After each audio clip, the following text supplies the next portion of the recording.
What is going on, everybody? Boilon here and back for another video on Marvel Strike Force. I hope that you're all ready for the return of the Green Goblin Classic event because his event is starting today. Now, I really did want to get this event video, or I guess it's an event video out yesterday, but we were doing the other event video of Symbiote of the Spaceways. So this morning, we're going to be talking about everything you need to know about Green Goblin Classic, the best characters that you should be using for this event, which, yes, I know I would have wished to put this out earlier, but we don't seem to get a huge heads up in terms of when the events are going to go live.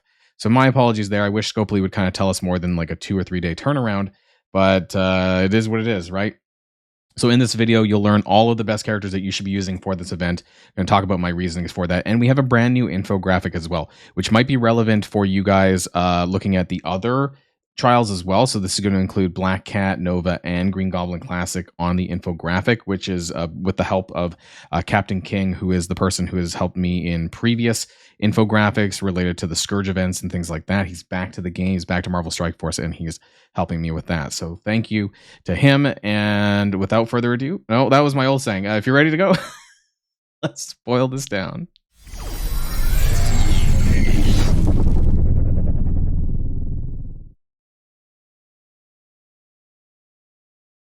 Okay, so first things first, I want to share this with you guys. Now, yes, I know that I'm blocking the top right corner of the Nova trial. It doesn't matter because we're not here to talk about Nova. I will be posting this infographic, though, later on today in my Discord channel. So if you want to share this around with, your alliance and whatnot, feel free to do so. This table, now, it's different. If you guys have followed like what my Horseman Scourge tables used to look like, my infographics for that, it's a little bit different. And I really want to minimize the amount of characters listed because I want to keep to the best meta characters that are available for these events. I don't want to sugarcoat things and say, like, here's the top 10. I just want to show you like the top 5 or 6 characters. These are the best characters in the game right now that you should be using. This is not an exhaustive list, though, because, of course, there's going to be more. But we're going to be going over at least the Green Goblin trial and what I think. Now, just to get things started, you only need both Rebirth and New Avengers if you are doing difficulty 8 or higher. So that's really important. If this is your first time or, you didn't do so well the first time, I would be focusing on New Avengers. I don't think that D8 is meant for anyone that's not a veteran player, essentially, because you're going to need both teams, and Rebirth is a dead team, right? You're building Hive Mind now, or will be, for the bio raids, and Rebirth is essentially a dead team. There's no reason to be building them. So if you don't already have them built up, do not even consider D8. It's not even worth your time. Everyone else should be focusing on basically maximum packs on D7, and that's probably going to get you a 4 or 5 star. Because with the ranking structure, you're not going to get the first time bonuses anymore, but I'm pretty sure that you'll probably still land within like a low 5 star or high 4 star worth of shards by the end of a D7 run, the top D7 run for this. And New Avengers would be your best bet for that. They're all farmable now, so unlike, I don't know what happened to my cam froze. Oh. All right, I'm back. Sorry about that, guys. I don't know what happened to my webcam, but it decided to freeze on me. So, like I was saying, New Avengers are the characters that you should be focusing on because they are farmable now. They were not farmable by the first pass of the event, but they are now. All of them, Tigra, Ronin, and Mockingbird, and these represent the best characters that you should be building right now, not Rebirth. So if you're someone who is kind of just getting started on the Green Goblin trials, don't build Rebirth. Don't waste your time with this. Just focus on New Avengers as your nodes 2, 6, and 10 for up to difficulty 7. And just don't even think about difficulty 8. So for the purposes of this video, we'll be largely focusing on D7. I think for those of you who are going to be thinking about working on D8, I don't think you need my help. You probably already know what you're doing and what you're going to need to do. But we're going to be talking about the other best characters for the other traits. So that's going to be City Villains, it's going to be Global Blaster, and that's going to be Tech. Now, some of this is really good now because of the availability of characters, and we're going to talk about them. Some of them are not farmable, but you should have, with the free-to-play event, they're all available to you now, and I believe they represent some of the best characters. We'll also go in-game to my roster and just share, what I also used in the past in the first trials, but what I'm going to be changing to now. Okay, and before we start anything, let's just take a quick look at New Avengers. Now, this is my New Avengers. This is not what you're going to need for D7. I've overpowered mine quite a bit because I'm just building it as a pet project, I suppose you could say. I'm putting a lot of my focus, though, into the brand, so the three new characters being Mockingbird, Tigra, and Ronin. And that's where I recommend you putting most of your resources in as well. As far as how far you would need to build them to do a max D7 run, I suspect you wouldn't need much more than G15, level 80-ish or so. If you take a look at D7 and you take a look at nodes number 2, for example, you can see how the enemies are roughly at the 160k line. I don't know why that's weird. Anyways, they're around like G15, level 80, 170 to 180k. Now, with the packs and stuff like that, maybe you want to comfortably be like G16. So what I would recommend is obviously putting more resources into the main 3. I think it's fine, honestly, leaving these characters where they are right now, because this was enough for me to do D8. So just to keep in mind. And actually, these were lower. So most of my characters were 16, 17, I think, when I was doing D8. But that was a little bit of a challenge because of requiring rebirth, and my rebirth aren't as good. I don't think you really need to. And I have, quite a few of these T4s, but I don't think they're personally necessary. I do like the thing special because it gives you that bonus attack for 4 times, which is quite a lot, and the additional extra damage that you get on the retaliation on the passive. As far as Agent Coulson, I had some of these from the Shield rework from a long time ago when he first came out. This is like war stuff. The ultimate is also kind of war stuff. So you don't really need any T4s on Agent Coulson for this team. I would focus, though. Yeah, I have a lot on New Avengers. I would focus on these 3, though. As far as what T4s you get, I would just put in as many as you think you can afford. There are some that are better. I'm not going to like go through each and every one of them, though, because I mean, what I would do is I would take a look at the non-war stuff. I don't think this team has war, or maybe it does. Is there a war pact? I can't remember. So, but I would take a look at all of the stuff that basically give additional things. If it does more than just damage, I would maybe take that into consideration. But other than that, Mockingbird and Tigra is probably where I put a lot of my T4s into because of the sustainability. Tigra is like 80% of the damage on this team. Like maybe like 75, but it's a lot. Like Tigra is huge damage. So if you're going to put a lot of resources into a character, I would put it into Tigra. She has a lot of damage. She has a lot of AoE and bleeds. She's the tank. If she goes down, things are in trouble. So I would just, put a lot of resources into her if you need to kind of think about how much you're putting in and into where. Secondly, I would put into Mockingbird just because her unique's a little bit easier, I think, right now than Ronin, who obviously has Osmium. And I would personally, and for that reason, I wouldn't really take him much beyond G15 at this point. I did the 16 before Nightcrawler came out, and I would not upgrade his gear tier ahead of characters like, Nightcrawler or anyone else that's important in the Osmium category that you think you need. So that's why I think these are the 2 probably easiest characters to build up further for this event. So just wanted to kind of put that into perspective for you guys. So let's start things off with City Villains, which is nodes 3 and 7. So this is primarily going to be your Sinister Six. Your Sinister Six and your Black Cat, that kind of thing. That's primarily it. A lot of the characters of the Superior Six are obviously still available, so City Villains. But I would focus on that because those are going to be your best characters that you're going to want to use. I clearly passed right by it. They're going to be the best characters that you're going to want to use. You could now, if you have them built, you could consider Carnage and Venom together because they are City Villains as well. However, if you do have the Sinister Six built, I think it's best to keep the synergy with all 5 of them or as many characters as you can.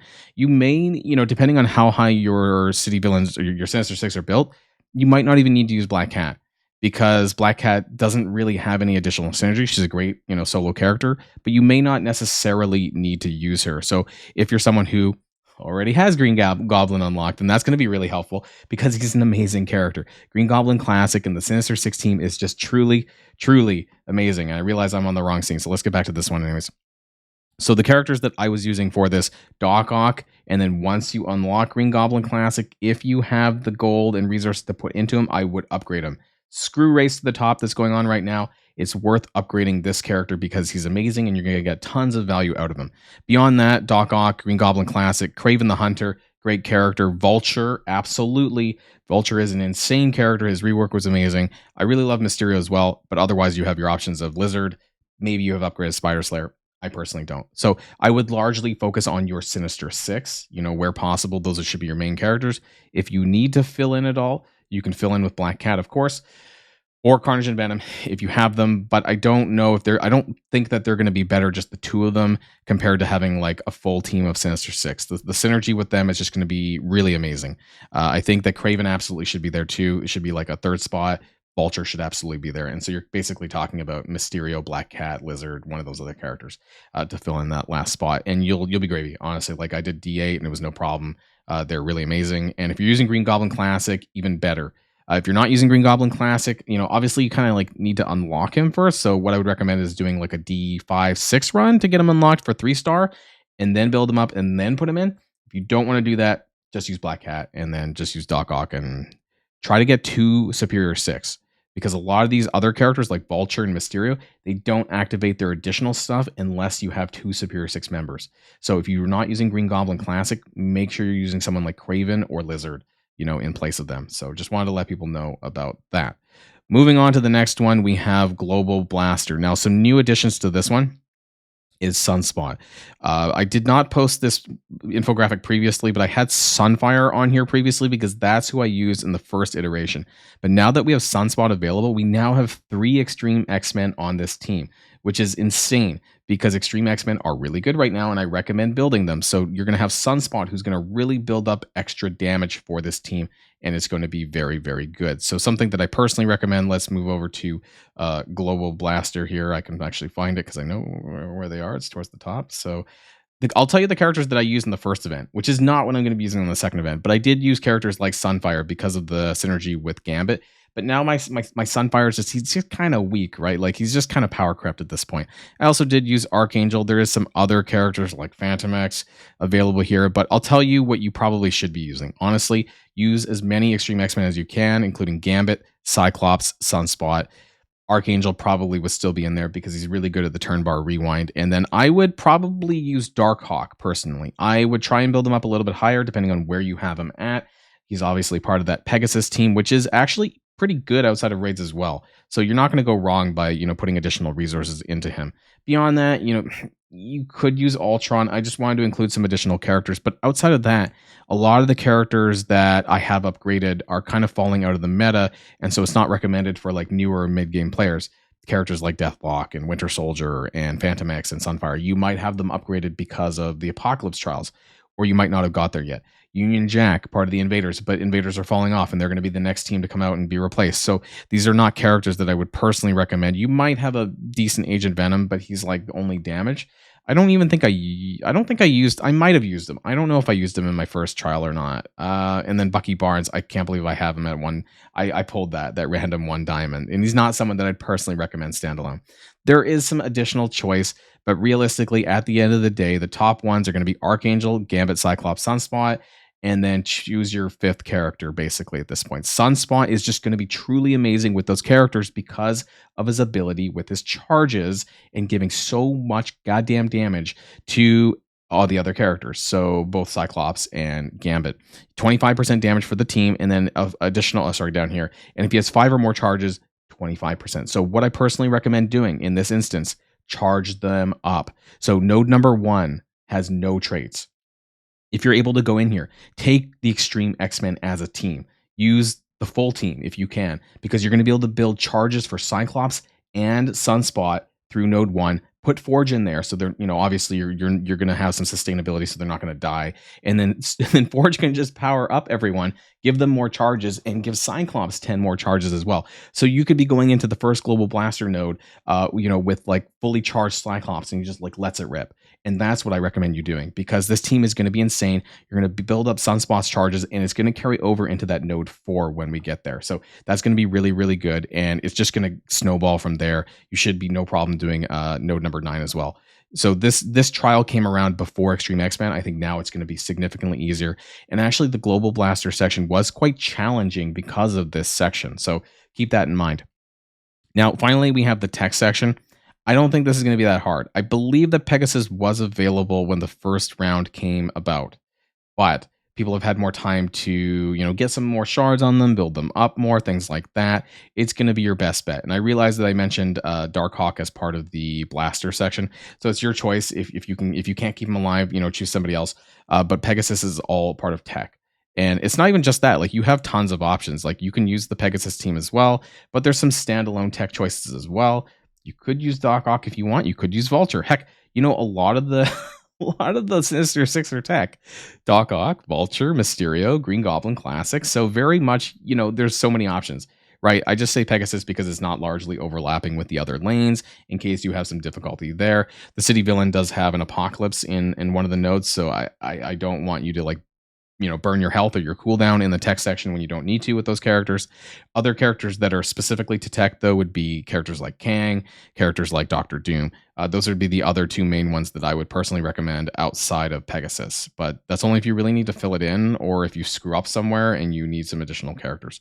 But otherwise, I would primarily focus on using Pegasus because I think that's going to be your best bang for your buck, having the full synergy. And like I said, this infographic is going to be listing all of the best characters that you should be building as part of the current meta. So yeah, you can use Kang, you can use Doom in here if you need to. But like I said, this is the kind of like the synergy sort of meta that I want to recommend in terms of these traits here. So I'm going to be updating this infographic probably every couple of months, when there's some new character additions that would replace some of the ones on these lists on the different trials.